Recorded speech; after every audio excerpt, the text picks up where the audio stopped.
Now, UK Prime Minister David Cameron says the mission in Afghanistan has been accomplished. He met British soldiers in Afghanistan in a pre-Christmas visit, but the Taliban insurgency is still on the rise in the country, while drug trafficking flourishes and human rights abuses continue. Well, let's talk more about this with Michael Prisner, Iraq war veteran and member of the Anti-War Answer Coalition. Thanks very much for talking with us.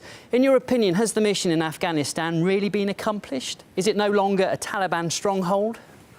Well, mission accomplished was used by Cameron because, politicians don't really say, hey, that wildly unpopular war that we sent you and your children to die and lose legs for over a decade, well, we messed up and it was all a waste. They're not going to say that. Mission accomplished by Cameron means that we died for years in a colonial exercise that was a total blood-soaked disaster due to the arrogance of rich politicians who thought they could dominate the land and resources of poor people in Afghanistan using the blood of working-class people from the United States and from the UK.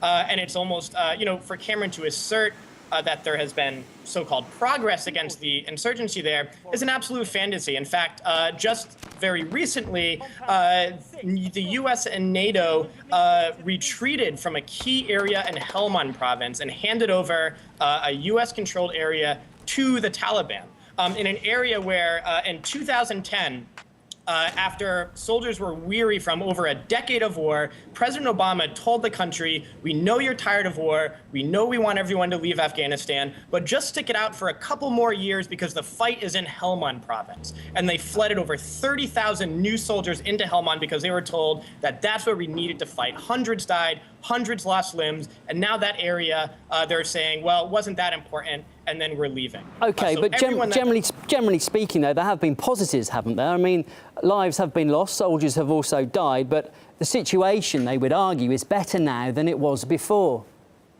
Well, the mission for U.S. and NATO in Afghanistan is domination of the country's government, domination of the country's resources, and ability to operate where they are not under constant attack. That is absolutely not the situation in Afghanistan today. The resistance in Afghanistan has forced this multi-year withdrawal of U.S. and NATO forces. So this withdrawal that we're hearing of, this is a retreat, but a retreat in slow motion because the forces in Afghanistan, not just the Taliban, but over 1,000 different organizations who are fighting the occupation, have been successful militarily.